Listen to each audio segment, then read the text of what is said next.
Welcome to our channel. Motivate our soul. Please subscribe my channel. விவேகானந்தரை பற்றி சொல்கிறாங்க. Welcome to our channel.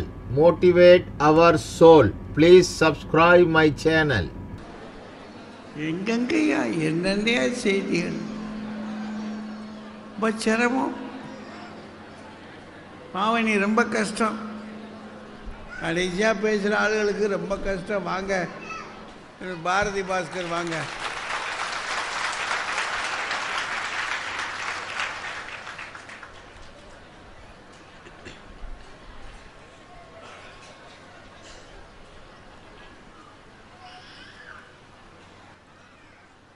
Karthigai பௌர்ணமி பூஜையை மிகச்சிறப்பாக நடத்தி கொண்டிருக்கின்ற இந்த அமைப்பை சார்ந்த பெரியவர்களே, அன்பும் அறிவும் வாய்ந்த நடுவர் அவர்களே, மேடையிலே இருக்கின்ற பேச்சாளர் பெருமக்களே, இந்த அரங்கம் முழுவதும் கூடியிருக்கின்ற என் அன்புக்குரிய பெரியவர்களே, சகோதர சகோதரிகளே, உட்கார்ந்து கேட்க இடம் இல்லாத போதும் நின்று கொண்டே கேட்டுக்கொண்டிருக்கின்ற அன்புக்குரிய நண்பர்களே, எல்லாருக்கும் வணக்கம், நன்றி. நடுவர் அவர்களே, ஆன்மீக கட்சி இன்னைக்கு ரொம்ப எகிரி எகிரி பேசியிருக்கு. என்னத்துக்கு இவ்வளவு ஆட்டம்? அதானே ஆன்மீகம்னா அமைதி தானே. என்னத்துக்கு குதிக்கிறாங்க ரெண்டு பேரும்? வந்து தேவையில்லை. இதுக்கப்புறம் வேற ஒரு வில்லங்கம் வரப்போகுது நமக்கு.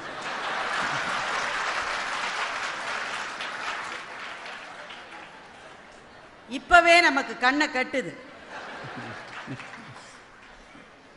ஆன்மீகத்தினுடைய பிரச்சனை என்னன்னாலே, எதெல்லாம் நல்லதோ அதெல்லாம் ஆன்மீக சிந்தனைன்னு சொல்லிட வேண்டியது. இந்த நாட்டில் இவ்வளவு காலங்காலமாக நீங்கள் சொன்ன ஆன்மீக சிந்தனைகளை எவ்வளவு பேர் சொல்லியிருக்காங்க. அது உண்மை. எல்லாம் சொன்னீங்களே, என்ன பண்ணி கிழிச்சிங்க? அதுதான் எங்களுடைய கேள்வி. பேசிட்டே இருக்கீங்க, செயல்ல அது உண்மை மாதிரியே பேசுவாங்க. ரேவதி அந்த விஷயத்துல அவங்கள அடிச்சுக்க ஆளே கிடையாது. அவங்க முக்கியமான ஒரு பிரச்சனைக்கு வராங்க. அணை என்பது ஒரு அறிவியல் கண்டுபிடிப்பு.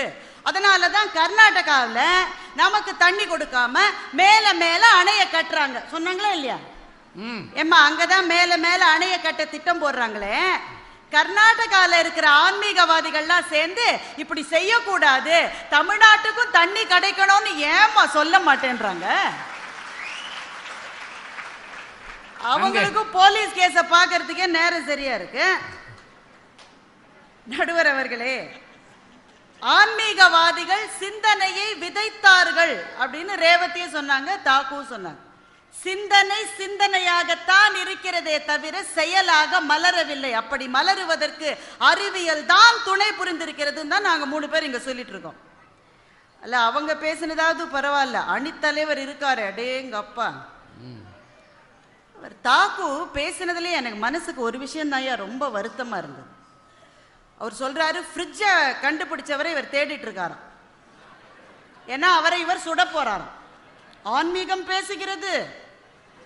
எதுக்கு யார் சுட போறன்னா, இட்லி எல்லாம் உப்பவே இல்லையா, இட்லி உப்பாத போவே இவர் இப்படி இருக்காரு.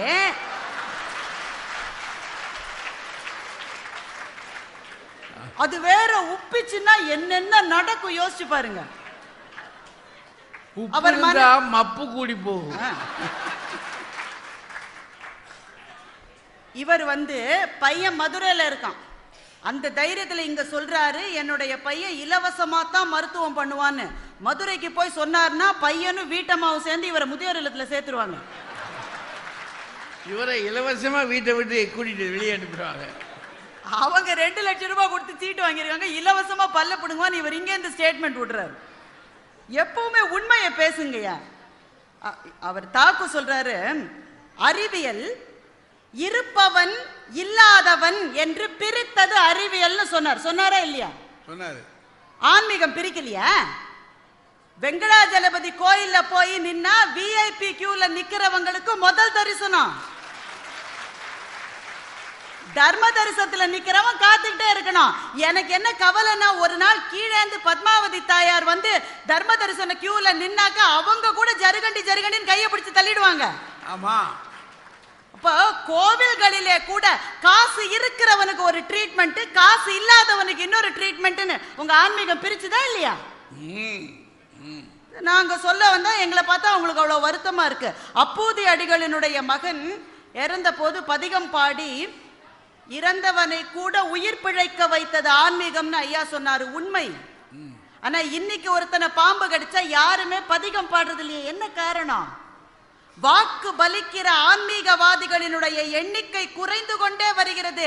ஆன்மீகத்தை வச்சு காசு பண்றவர்களினுடைய எண்ணிக்கை அதிகரித்து கொண்டே போகிறது. திடீர்னு சாமியார்கள் கிளம்புறாங்க. ஒவ்வொரு சாமியாருக்கும் பல மாமியார்கள் இருக்காங்க.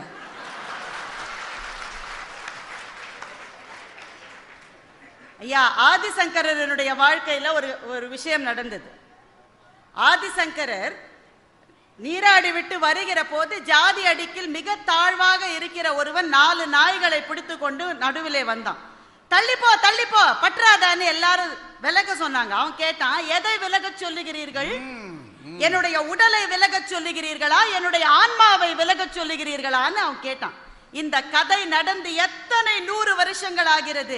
இத்தனை காலமாக இதை பேசுகிற ஆன்மீகம் ஜாதி கொடுமை தீண்டாமை என்பதை நம் சமூகத்திலிருந்து விலக்கவே இல்லை. என்ன காரணம்? முதல்ல நம்ம ஆளு பக்கத்துல இருக்கிறவன நீ என்ன ஜாதின்னு கேட்காம எங்க பக்கத்துல உட்கார்ந்தான் சொல்லுங்க? சினிமா தியேட்டர்ல தான் உட்கார்ந்தான். சினிமா ஒரு அறிவியல் கண்டுபிடிப்பு இல்லையா? அறிவியல் சாதனம் தான் வந்து நீ என்ன ஜாதி நான் என்ன ஜாதி என்று கேட்பதை கொஞ்சமாவது மாற்றி இருக்கிறது. உங்க ஆன்மீகம் ஏன் இவ்வளவு நாளா மாத்தல? நீ அந்த கேள்விக்கு வந்து பதில் சொல்லுங்க. இவ்வளவு நாளா சொல்றீங்களே எல்லா உயிர்களுக்குள்ளும் ஒரே கடவுள் தான் உறைந்திருக்கிறார். அப்ப ஏன் ஒருத்தன் தாழ்ந்த ஜாதி ஒருத்தன் மேல் ஜாதி என்ற பிரிவினையை இன்று வரையில் உங்கள் ஆன்மீகத்தால் மாற்ற முடியவில்லை. நாங்க கேட்டா கொசுவை துரத்துறதுக்கு அறிவியல் என்ன பண்ணுச்சு, கொசுவை துரத்துவதற்கு ஆன்மீகம் என்ன பண்ணுச்சு? என்னையா பண்ணுச்சு? அவரவர்களுடைய வீட்டை சுத்தமாக வைத்துக் கொள்ளுவதுதான், சுகாதாரமாக வைத்துக் கொள்ளுவதுதான் எல்லா வழிபாடுகளை காட்டிலும் மிகச்சிறந்த வழிபாடு என்ற சிந்தனையை கூட ஆன்மீகத்தால் எடுத்துக்கொண்டு போக முடியவில்லை என்றால் ஆன்மீகம் பேசும், செய்யாது. செயல் வேண்டும் என்று சொன்னால் அதற்கு அறிவியல் தான் தேவை. எண்ணம் தான் முக்கியம் அப்படின்னு ரேவதி சொன்னாங்க. எண்ணம் ரொம்ப முக்கியம். 4 ஆண்டி சேர்ந்து ஒரு மடம் கட்டுறதா பிளான் பண்ணாங்க. ஒரு ஆண்டி சொன்னார் இங்க இருந்து அது மட்டும் கட்டலாம், ஒருத்தர் சொன்னார் தூண் வைக்கலாம், ஒருத்தர் சொன்னார் திண்ணை கட்டலாம், இன்னொருத்தர் சொன்னார் அன்னதானம் பண்ணலாம். இந்த சிந்தனை நல்ல சிந்தனை தான். ஆனால் இதை செயல்படுத்துகிற ஒருவருடைய கைக்குள் இந்த சிந்தனை வருகிற அளவில் அந்த சிந்தனையால் இந்த சமூகத்துக்கு என்ன பயன் நான் கேட்கிறேன். பேசிட்டே இருக்கலாம், ஆனால் செயல் வடிவத்தை அறிவியல் தான் செய்ய முடியும். இறந்தவர்களை கூட பிழைக்க வைக்க ஆன்மீகத்தால் முடியும் அப்படின்னு தாக்குவையா சொன்னாரு. ஆனால் இன்றைக்கு கூட இறந்தவர்கள் இன்னும் உயிர் வாழ்ந்து கொண்டிருக்கிறார்கள். எப்படி தெரியுமா? மூளைச்சாவு அடைந்து ஒரு இளைஞன் இறந்து விட்டான் என்று சொன்னால் அவனுடைய இதயத்தை இதய நோய் இருக்கிற இன்னொரு பெண்ணுக்கு வைத்து அந்த இதயத்தை துடிக்க வைத்து அவளை வாழ்விக்க வைக்கிறது அறிவியல். கண்ணப்ப நாயனார் தான் முதல் ஐ டொனேஷன் பண்ணார். இதெல்லாம் கேட்க நல்லா இருக்கு. கண்ணப்ப நாயனார் பண்ண மாதிரி நீங்க எல்லாரும் ஐ டொனேஷன் பண்ணுங்கன்னா நாமெல்லாம் செதறி ஓடிட மாட்டோம். உயிரோடு இருக்கிற போதை கண்ணை பிடுங்கி வைப்பது பக்தியினுடைய மிக உச்ச நிலையில் இருந்த ஒரு சிலரால் செய்ய முடியுமே தவிர எல்லாராலையும் செய்ய முடியாது. ஆனால் மரணம் அடைகிற ஒவ்வொருவரும் தன்னுடைய கண்ணை இன்னொருவனுக்கு கொடுத்து பார்வை பெற வைக்க முடியும் என்பதை நடைமுறை சாத்தியமாக்கி இருப்பது அறிவியல் தானே. அறம் செய்ய விரும்பு அப்படின்னு அவ்வை தானே சொன்னாங்க. ரேவதி வந்து சொன்னாங்க. இல்ல இந்த அம்மாவே ஒரு டீச்சர் தான். அது ராஜ்குமார் டீச்சர்னு அவங்களுக்கு அதுல ஒரு நகைச்சுவை வேற.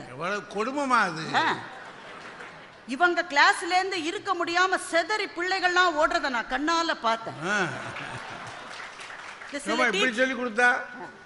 சில டீச்சர்ஸ் பெல் அடிச்ச அப்புறமும் கிளாஸ் விட்டு போகாம குடும்ப பசி பண்ணுவாங்கல்ல நம்மள, அதே மாதிரி ஐயா பெல் அடிச்ச அப்புறம் பேசிட்டே இருந்தாங்க பாத்தீங்களா. டீச்சருங்களுக்கு இதே மாதிரி தான் எப்பவும். அவங்க சொன்னாங்க அவ்வை அப்படி சொன்னாள்னு. அவ்வை ஒரு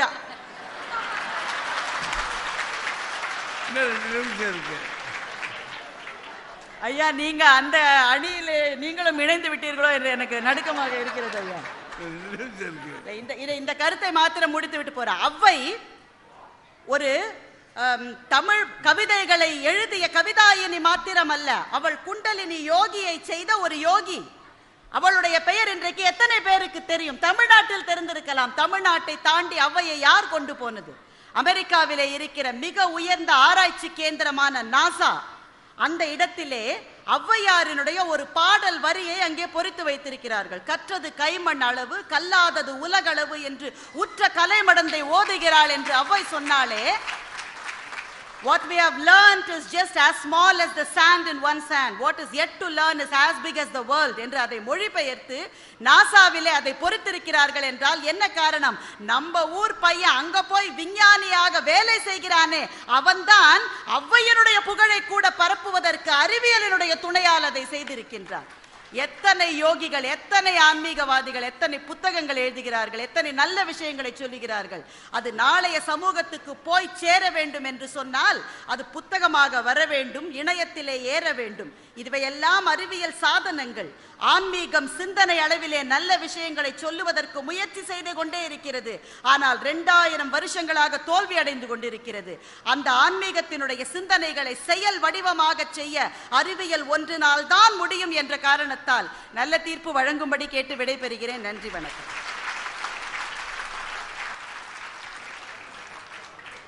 இன்னும் 7 நிமிஷம் இருக்கு. இப்பதான் அடிக்குது. நல்லா அடித்து பேசியிருக்காங்க.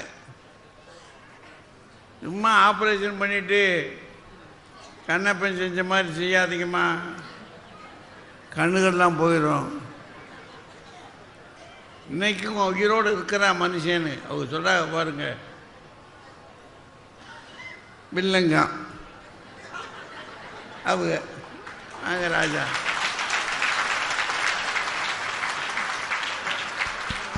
பட்டிமன்ற நடுவர் தமிழறிஞர் அவர்களே, 2 அணிகளையும் சார்ந்த அறிஞர் பெருமக்களே, கார்த்திகை பௌர்ணமி விழாவை கொண்டாடி கொண்டிருக்கக்கூடிய பக்த கோடி பெருமக்களே, பெருந்திரளாக வருகை தந்திருக்கக்கூடிய பெரியோர்களே, தாய்மார்களே, இளைஞர்களே, குழந்தைகளே, உங்கள் அத்தனை பேருக்கும் என்னுடைய அன்பான வணக்கத்தை தெரிவித்துக் கொள்கிறேன்.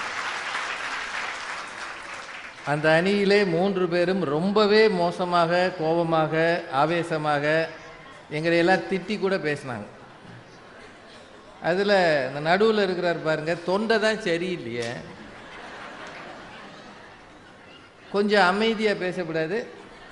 இவரை பார்த்து 1/2 மணி நேரம் மேக்கப் போட்டு அழகாக இருக்கிறாருன்றார். அது பிறவி அழகியாது, பிறந்ததுலேருந்தே அழகு. அது காரணம் என்னன்னா, அவர் மனம் இருக்கே, அது ஆன்மீக மனம். அகத்தின் அழகு அந்த முகத்தில் தெரியுது. ஃபோக்கஸ் லைட் போடாமலே பிரைட்டா ஒருத்தர் இருக்க முடியும்னா அது தாக்கையா மட்டும்தான். நாங்க அவர் ஓரமா ஏன் உட்காரோம்னா அந்த வெளிச்சத்துல நாங்களும் கொஞ்சம் அழகா தெரிவோமே. அதுக்கு தான் நானே பக்கத்துல வச்சிருக்கேன் அவரை. நாங்களே பயந்து அவர் பின்னாடி வந்து இருக்க. அவர் என்ன அப்படி இப்படி பேசினாரு. அவர் பையனை வந்து ஒரு பல் மருத்துவர் ஆக்கி இருக்கிறாரு. அவர் உடனே கேட்கிறாரு, ராஜ்குமார், ஒரு பல்லை பிடிங்கினால் ஒரு பல்லை எனாமா பிடுங்குவாங்களா கேட்டார்ல. கெட்டு போன பல்லை தான் பிடுங்கணும், நல்ல பல்ல பிடுங்கப்படாது. ஒரு பல்ல பிடுங்கினா நல்ல பல்லையும் சேர்த்து பிடிங்கிட்டோம்னா அது அடுத்தவனுக்கு செய்கிற நன்மை கிடையாது, இடைஞ்சல். இது கூடவே எங்களுக்கு தெரியாது. என்ன ஒரு வேகம், கோபம். அந்த அம்மா இப்போ வந்தாங்களே பாரதி, கொசுவை ஒழிக்க ஆன்மீகம் என்ன செய்தது? ஆன்மீகம் செய்யலைன்னு தானே ஆல் அவுட் வாங்கி வச்சோம். அது அந்த சிலிண்டர் ஒன்று வச்சிருக்காங்க கீழே இப்படி கூடி சொருகிறதுக்கு 79 ரூபா. சொருகிட்டு லைட்டு சுவிட்சை போட்டா அந்த சிலிண்டர் மேலேயே ஒரு கொசு உட்காந்து சிரிக்குது.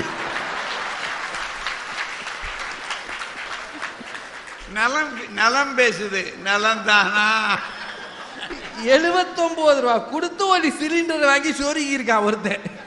நீங்க என்னமா பண்ணீங்க? இது எல்லாத்துக்கும் மேல கார்பரேஷன்ல இருந்து ஒரு வண்டி வச்சிருக்காங்க, குப்பு குப்புன்னு புகை அடிக்குது. அது அடிச்ச அன்னைக்கு தான் கொசு ஓங்கி ஓங்கி கடிக்குது. அறிவியல் என்ன செஞ்சதுன்னா ஆன்மீகம் ஏன் கொசுவை ஒழிக்கல? நான் ஒரு விஷயம் சொல்றேங்க, சாயந்தரம் 6 மணிக்கு வீடு முழுக்க சாம்பிராணி புகை போட்டு பாருங்க, உங்க வீட்டுக்குள்ள கொசு வராது. உண்மையாது. வீட்டு வாசல்ல வேப்பலை இருக்கட்டும், கொசு வராது. வேப்பலையவே தணல்ல போட்டு அந்த வாடை வந்தாலே கொசு வராது. இதெல்லாம் நம்ம ஊர்ல சொல்லியிருக்காங்க சார். எதை எடுத்தாலும் எங்களுக்கு ஒண்ணுமே தெரியாது 3 பேருக்கும்னு. அதுல நான் வேற வில்லங்கம்மா. இந்த அம்மா கிளாஸ்ல இருந்து பிள்ளைகள்லாம் செதறி ஓடுதான், இதை இவங்க கண்ணால பார்த்தாங்களாம். இப்போ நாங்களெல்லாம் மூக்காலையா பார்க்குறோம்? நாங்களும் கண்ணால தான் பார்ப்போம். இந்த அம்மா மதுரையில் பாடம் நடத்துது, அந்த அம்மா சென்னையில் இருக்கிறாங்க. எப்படி இவங்க பார்த்தாங்க? என்ன ரிமோட் கண்ட்ரோலா வச்சிருக்கீங்க? வந்த நேரம் பார்த்துருப்பாங்க. வந்த நேரம் இவங்க வந்ததை பார்த்துட்டு பிள்ளைகளாம் ஓடி இருக்கும், இவங்க எது பேசிடுவாங்கன்னு. ஏமா அந்த பொண்ணு ஒரு நல்ல பாடம் நடத்திக்கிட்டு இருக்காங்க ஆன்மீக வழியில். வராத பிள்ளைகளெல்லாம் கூப்பிட்டு வச்சு அட்டண்டன்ஸ் போட்டு பாடம் நடத்திட்டு இருக்கிறாங்க.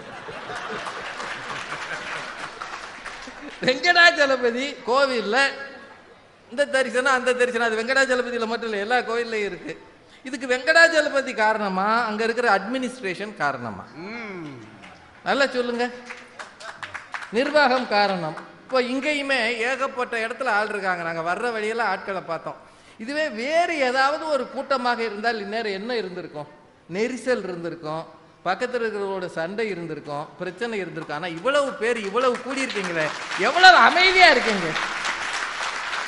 காரணம், இங்கே ஒரு குரு இருக்கிறார், அவரை தரிசிக்க வந்திருக்கிறோம். சின்ன சின்ன சங்கடங்கள் இருந்தாலும் பொறுத்து போக வேண்டும் என்கிற ஆன்மீக உள்ளம் இருப்பதால் இந்த இடத்திலே அமைதி இருக்கிறது. எங்கே ஆன்மீகம் இருக்கிறதோ அங்கே அமைதி இருக்கிறது. அறிவியல்காரங்களை 10 பேரை கூப்பிட்டு போடுங்க ஒரு கூட்டம், அங்கனே அடிதடி நடந்துடும். நான் சொல்ற கருத்து தான் சரின்னு ஒரு ஆள் சண்டை போடும். அதையா உண்மை. உலகம் முழுக்க அதானே நடக்கிறது. என்னென்னவோ பேசியிருக்கிறாங்க. அவரு அந்த தம்பி, அரிசி கொடுத்தோம், அரிசி இந்த அன்னதானம் எல்லாம் பண்ணியிருக்கிறார்கள், அத்தனைக்கும் அறிவியல் காரணம். ஒரு கேள்வி கேட்குறேங்க, அரிசி இருக்கிறவன்லாம் அன்னதானம் பண்றானா? அதிகமாக அரிசி இருக்கிறவன் எல்லாம் அன்னதானம் செய்ய ஆரம்பித்திருந்தால் இந்த மண்ணிலே அரசாங்கங்களுக்கே வேலை இல்லை, இலவசங்களுக்கு வேலை இல்லை. ரேஷன் கார்டு எதுக்குன்ற? ரேஷன் கார்டே வேணாம், எதுவும் வேண்டாயா. இந்த சமூகம் எப்போதோ திருந்தி இருக்கும். இந்த மக்களுக்கு ஆள வந்தவர்களுக்கு மட்டும் மனசுல ஆன்மீக எண்ணம் இருந்திருந்தால் விட்டுட்டீங்களையா. அப்புறம் பாரதி சொன்னாங்க, இதயம் கிட்னி இதையெல்லாம் இன்னொருத்தருக்கு கொடுக்கலாம், அதுக்கு அறிவியல் காரணம். உண்மைதான், அதெல்லாம் இன்னைக்கு அறிவியல்ல வளர்ச்சி இருக்கு. ஆனா சில ஆஸ்பத்திரிக்கு வேற ஏதோ ஆபரேஷன் பண்ண போனவட்ட கிட்னி எடுத்துறாங்களே, அவன் எதுக்கோ போயிருக்கான், திரும்பி வரும்போது ஒரு உறுப்பை காணாமட்டாங்க, கிட்னி. அவன் அப்புறாணி போய எத்தனை நெருக்கடிமா, நீங்க என்னென்னவோ சொல்லிட்டு இருக்கிறீங்க. ஒரு விஷயங்க, கமலா நேரு அந்த காலத்தில் ஒரு வியாதியில் பாதிக்கப்பட்டார் அப்படின்னு அவங்க அணி தலைவியார் சொன்னாங்க. அதெல்லாம் உண்மைதாங்க. இந்த ஊரில் நிறைய வியாதிகளை நாம் குறைச்சிருக்கிறோம். ஆனால் புதுசு புதுசாக வியாதி வந்துக்கிட்டு இருக்கு. இன்னைக்கு எந்த பையனும் சிக்கன் சாப்பிட பயப்படுறான். கேரளாவிலேருந்து பறவை காய்ச்சல் வருதான், ஆம்லெட்டை வேணாம்ன்றாங்க. இன்னும் அதுக்குள்ள பன்னி காய்ச்சலும் வருதான். அது ரெண்டுமே பேசிக்கிறான். மாப்பிள்ள உனக்கு பன்னி காய்ச்சல் வரும்ன்றான். அவன் எனக்கு வராதுடா. இல்லடா உனக்கு மட்டும்தான்டா வரும், உன்னை பார்த்தா அப்படித்தான் இருக்குன்றான். இந்த கொடுமைகள் எல்லாம் புதுசு புதுசா வருது. எபோலான்னு ஒரு வியாதி வந்திருக்கமா, இன்னும் மருந்து கண்டுபிடிக்கலையே. 6000 சில்லறை பேர் இறந்து இருக்கிறானே, ஏர்போர்ட்ல வர்றவன் எல்லாம் செக் பண்றானே. எதனால்? பெருகி வருகிற வியாதிகளும் புதுசு புதுசா வந்துகிட்டு இருக்கு. இதெல்லாம் மாற்ற முடியலையாமா. ஒரு விஷயங்க, அறிவியல் தனி மனிதர்களை ஒருவரை ஒருவர் நம்ப விடாமல் செய்திருக்கிறது. நீங்க ஒண்ணு வேண்டாம், கோயிலுக்குள்ள எந்த கோயிலையும் தைரியமா போயிடுவீங்களா? எங்க மீனாட்சி அம்மன் கோயிலுக்குள்ள நாங்க போனோம்னா ஒரு பெரிய மிஷினை வச்சு இப்படி சுத்துறாரு. அவர் தான் உள்ள சூடம் காட்டுறாருன்னா நமக்கு ஒருத்தன் சூடம் காட்டுறான், போலீஸ்காரரு. பெரிய அதுக்கு பேர் மெட்டல் டிடெக்டராமே. தேங்காய் கொண்டு போக முடியலையா உள்ள, தேங்காய் கொண்டு போக முடியாது, அவ்வளவும் பயம். இன்னைக்கு டிசம்பர் 6 இல்லையா? நேற்று ராத்திரி யாராவது ட்ரெயின்ல வந்தீங்களா? நம்ம பக்கத்துல ஒருத்தன் சின்ன ஒரு பெட்டியை வச்சுட்டானே, பார்த்துக்கங்கன்னு போனான்னா நம்ம இறங்கிடுறோம் வண்டியை விட்டு. இது பெட்டியா இருக்குமோ உள்ள குண்டு இருக்குமோன்னு. எல்லாத்தையும் விட ரொம்ப காமெடி ஒன்று இருக்குங்க. பார்லிமெண்ட்ல ஒரு கேன்டீன் இருக்கான். நம்ம எம்பிகள்லாம் போறாங்க பாருங்க பார்லிமெண்ட், அங்க ஒரு கேன்டீன் இருக்கான். அந்த கேன்டீனுக்கு சாப்பாடெல்லாம் வெளியில செஞ்சு கொண்டு வர்றாங்க. வெளியில சமைச்சு பேக்கிங் பண்ணி கொண்டு வராங்க பெரிய பெரிய பாத்திரத்துல. அந்த பாத்திரத்துக்கு கொண்டு வரும்போது ஒரு செக்கிங் இருக்கான். ஏன்னா அதுக்குள்ள யாராவது துப்பாக்கியோ வெடிகுண்டையோ வச்சிருவாங்கன்றதுக்காக ஒரு மோப்ப நாயை விட்டு மோந்து பார்க்க சொல்றாங்களாம். பொய் இல்லைங்க, நிஜம். தினமலர்ல வந்திருக்கு. ஒரு சாப்பாடை நாய் மோந்து வாச்சுச்சுன்னா நீங்க சாப்பிடுவீங்களா? யாராவது சாப்பிடுவீங்களா? ஆனா பார்லிமெண்ட்ல போனா நீங்க அதான் சாப்பிடணும். அறிவியல் எங்க கொண்டு போய் நிறுத்தி இருக்குன்னா தனி மனிதர்களை ஒருவரை ஒருவர் சந்தேகப்படும்படியாக தீவிரவாதத்துக்கு பின்னணியாக இருக்கிறது. உலகம் முழுக்க ஆயுத பெருக்கத்துக்கு யார் காரணம்? ஆன்மீகம் காரணமா? ஆயுதங்களை பெருக வைத்தது யார் சார்? இந்த நம்ம அரங்க மகா தேசிகர் சின்னதா நிறைய சொல்லி இருக்கிறார். ஆன்மீகம்னா என்ன? பிறர் வளர்ச்சி கண்டு பொறாமைப்படாதிருத்தல், பேராசை இன்றி வாழ்தல், பிறர் மனம் புண்படாது பேசும்போது பக்குவமாக பேசுதல், தனக்கு துன்பம் செய்தவர்க்கும் திரும்பி துன்பம் செய்யாதிருத்தல், கோபத்தை தவிர்த்தல், குடும்பத்தில் சந்தேகப்படாதிருத்தல், எல்லாம் வல்ல இறைவனை பூஜித்தல், சன்மார்க்க நெறி நடத்தல், பசித்த உயிர்களுக்கு உணவு தருதல், இத்தனையும் தான் ஆன்மீக வழின்னு அரங்க மகா தேசிகர் அருளி செய்திருக்கிறார். இதை செய்வதற்கு சமய பின்னணி அவசியம் இல்லை. எல்லா சமயத்தவரும் பின்பற்றலாம், எல்லா சமூகத்தவரும் பின்பற்றலாம். இப்படிப்பட்ட குருக்கள் இருக்கிற ஒரு தேசத்துல ஆன்மீகத்தால் வளர்ச்சி இருக்குமா, அறிவியலால் வளர்ச்சி இருக்குமா? இதை கேட்டா எங்களை பார்த்தா சாதாரணமா தெரியுது சார். ஒண்ணு மட்டும் சொல்றேன், பிரசவத்தில் இறப்பெல்லாம் குறைஞ்சிருச்சுன்னு அந்த அம்மா சொன்னாங்களே, நம்ம சௌந்தரவல்லி அம்மா. இப்பதான் தர்மபுரியில 13 குழந்தைங்க செத்துச்சு. யாராவது அதை கேட்டாங்களா? கேட்டா அடிதடி ஆயிரும். சத்தீஸ்கர்னு ஒரு ஊர், ஒரு மாநிலம், அங்க குடும்ப கட்டுப்பாடு ஆபரேஷன்ல 18 பேர் இறந்து போனாங்க, பெண்கள். அறிவியல் வளர்ச்சி. ஒரு ஆபரேஷன் அந்த 3 நிமிஷத்துல பண்ணியிருக்கான். 3 நிமிஷத்துல ஒரு ஆபரேஷன் பண்ணியிருக்கிறார். அவரும் ஒரு டாக்டர். அப்படின்னா அவனுக்கு ஏழைகள் இருக்கிறார்களே என்கிற ஆன்மீக சிந்தனை இல்லை, அறிவியல் மட்டுமே இருந்தது. ஒன்றை சொல்லி நிறைவு செய்கிறேன். ஆன்மீகம் என்பது துடிக்கிற உயிர்களுக்கு இறங்குவது. பக்கத்து இருப்பவர் துன்பம் தன்னை பார்க்க பொறாதவன் புண்ணியமூர்த்தினா பாரதி. இங்க ரொம்ப பக்கத்துல இருக்கிற ஸ்ரீரங்கத்துல பல வருஷங்களுக்கு முன்னாடி ஒரு பிராமண திருமணம். ஸ்ரீரங்கத்துல ஒரு கல்யாண மகால்ல திடீர்னு தீப்பிடிச்சது. நிறைய பேரு அங்க ரொம்ப பாதிக்கப்பட்டாங்க. அந்த நேரத்தில் அந்த வழியாக போன இஸ்லாமியர்கள் பல பேர் தங்களது வாகனங்களிலே அவர்களை அழைத்து கொண்டு போனார்கள். அழைத்து கொண்டு போய் ஆஸ்பத்திரியில் சேர்த்தாங்கன்னா, சமயம் கடந்து துடிக்கிற உயிருக்காக இறங்குகிற எல்லாரும் ஆன்மீகவாதிகள். அத்தகைய ஆன்மீகம்தான் இந்த சமூகத்தை உயர்த்தும், அறிவியல் துணை செய்யும் என்று சொல்லி வாய்ப்புக்கு நன்றி கூறி நிறைவு செய்கிறேன். நன்றி.